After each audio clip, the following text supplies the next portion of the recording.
కోరికలు తీర్చట్లేదన్న కారణంగా దేవుడు కూలి చేశారు, మాకేం కలిగింది లాభమన్న కారణంగా దేవుణ్ణి మార్చుతున్నారు. ఈ మార్చడం వల్ల కలిగే నష్టం ఏంటంటే ఇదే. ఒకప్పుడు విశాలమైన భారత ఖండాన్ని పాకిస్తాన్ గాను, బంగ్లాదేశ్ గాను, ఆఫ్ఘనిస్తాన్ గాను, నేపాల్ గాను, భూటాన్ గాను మొత్తం టోటల్గా ఆ దేశాలనే మనం మొక్క వదులుకుని రావచ్చు.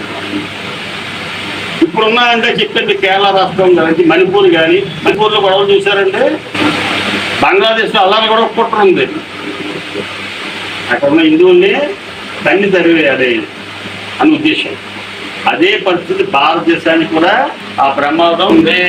అయ్యగారులు బాగా సంపాదించి అదొక సమావేశం పెట్టుకుని తీర్మానం చేశారు. ఎన్ని కోట్లు ఖర్చు పెట్టినా భారతదేశం క్రైస్తవ దేశంగా, క్రైస్తులకు దేశం కావాలి, ఒక దేశం ఇవ్వాలి అన్న ఉద్దేశంతో వాడు తీర్మానం చేసుకుని ఉద్యమం మొదలు పెట్టాలనుకున్నారు.